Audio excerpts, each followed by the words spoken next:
Welcome to our next tutorial of Mesh2Surface for Solidworks.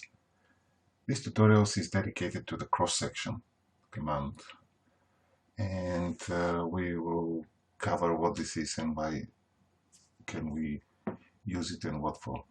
Generally, a cross-section is just takes a slice from the reference mesh, and the main idea is you use it as a visual reference or accurate reference when you create your 2D sketches. I'll just quickly go through an example to explain what it is, and then we'll go in details. I'll just take this front plane, make a cross section.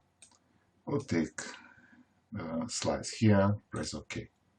Now we have this cross section as an entity in our feature tree. I will hide the mesh. I can easily take the front plane now, and we'll start using the standard Solidworks commands to recreate my sketches. So as you can see, this is my visual guidance here, and I can define my circle with a radius of 100, or you can just get as close as possible to your reference. I will cancel this, and let's go now in details of how it can be used and all the advanced settings. I will show the mesh and start from the beginning. Cross-section command is available always on the screen when you have a mesh loaded, and if you press it, the software will prompt you that you must have a reference plane, an axis, or a planar face. We'll start with a reference plane now. I will select my front plane because my intention is to take a slice and I'm going to make my sketch on the front plane.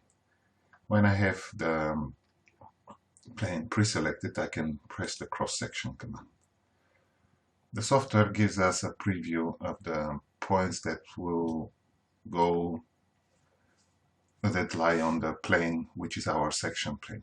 Our section plane starts at a certain offset from our reference plane. You can offset this by using numeric values here, pressing enter, and you can flip the direction where this is positioned in respect to our reference plane, but also you can just move your mouse and you can just drag your plane to the position where you want. When you're happy with this, you can just press OK and the cross-section will appear.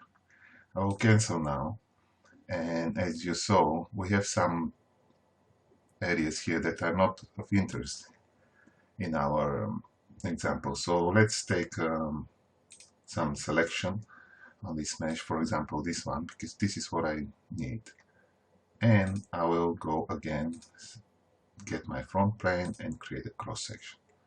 Now we have an option here that it's available that the user can only get points which belong to the selected points only, and I can just slide, and as you can see here, the section points, they don't take into account the triangles that are not selected. As you can see, we have the points extracted in space, but always they are projected down to my reference plane. This is important to know because by design, the main idea is that all the points that I will use will be in the plane where I will draw my sketch, so that's why we project them. Now I take just a single slice and I can probably draw my circle here, but we have something which is called stacked section, and the reason for having this option is that when you have a scan data, you may want to get a much bigger representation of the object into the extrusion direction. For example, here I can type in 20, and as you can see, the software slices a lot more sections, and all of them are projected down in my reference plane. So this is useful when you have a noisy data, when you want to achieve a much better accuracy. I will press OK now, and we'll hide my mesh, and we'll start making my sketch, a standard SolidWorks sketch.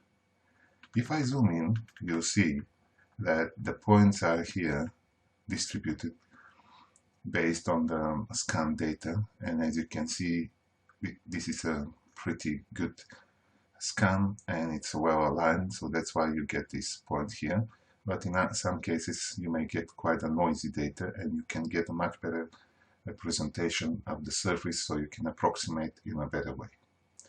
So this is the sectioning if we use a plane for the extrusion. But I will just delete this and we'll go through the other option that it's designed to be used for revolved surfaces. As I can see here, this is an object can be created by revolving this profile. So let's try to recreate. Again, we'll just use the mesh selection to pick the areas that are of our interest, for example this and here. Because this is unselected, maybe I will use a little bit of a brush here, so I can just get more on the fillet areas. And this is what I need to extract my profile for revolved surface. In order to do this, we will just take these two planes, and in Solidworks I will create a reference axis. Press OK. So now I have my axis of revolution, which means that if I have a profile, I can just revolve around this axis. I have my axis pre-selected, and I'll go to Mesh2Surface and select the cross-section. If we have an axis selected, then the software actually treats this section plane in a bit different way. It just takes the axis, and you can rotate around this axis at 360 degrees. You can see the parameter here. You can type in your numeric values to position the plane, but again you can just use your arrow and you can rotate. Let's explore what happens. Again, this is the plane where all my points will be stored, but this is where actually the physical sectioning happens. I can press OK and start doing my sketch, but again, this part is not part of my revolved surface, so that's why maybe it's a better strategy if I just use through selection only to get only the profile that is of my interest.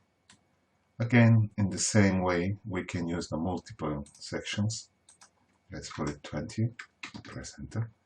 You see that now the software split the whole 360 degrees by 20, and this is how the sections are generated. You can type in much bigger value here to get more sections that will give you better representation of the surface. And as you can see, everything is projected on my starting plane, and this is what will be used for reference in my sketch. If I'm happy, I just press OK. And now let's explore again a little bit how we can use this. I'll hide the mesh because I don't need it. I will just take this and create my standard SolidWorks sketch. As you can see now, I have a nice and good outline of my object, and I will just take my standard SolidWorks tools. We'll just generate my profile here. I'm not so accurate, but you can do this in a more accurate way. You can add dimensions in sketch, because this is just a normal SolidWorks sketch. I just created my revolved surface, and then I can press OK for the sketch. I have my profile nice and easily created. I can only just click on the cross section and hide my cross section because I don't need it. And now let's finish our job. I will just go to the features and create revolved feature. Now I need to have my axis, and take this axis, and as you can see, I created my body for the purposes of design. And the last thing I wanted to say is, let's take this for example, and I create a chamfer. You can just apply here, and you can continue modeling in the way you want. in a standard Solidworks tools. When you have a body like this one, you can always pre-select a flat surface that you can just take it, and if you must have to have the cross sections enabled, you must have the visual meshes that these sections will go through. And now I can just pick and we'll create a section here. As you can see, the software will use this face where the cross sections will be projected, and this is where my reference cross section points will be created. When you're happy, you press OK. They just appear on this plane, and you can actually come in SolidWorks and create your sketches on this face. This is more or less about the cross-sectioning. I hope this is useful. Thank you for watching.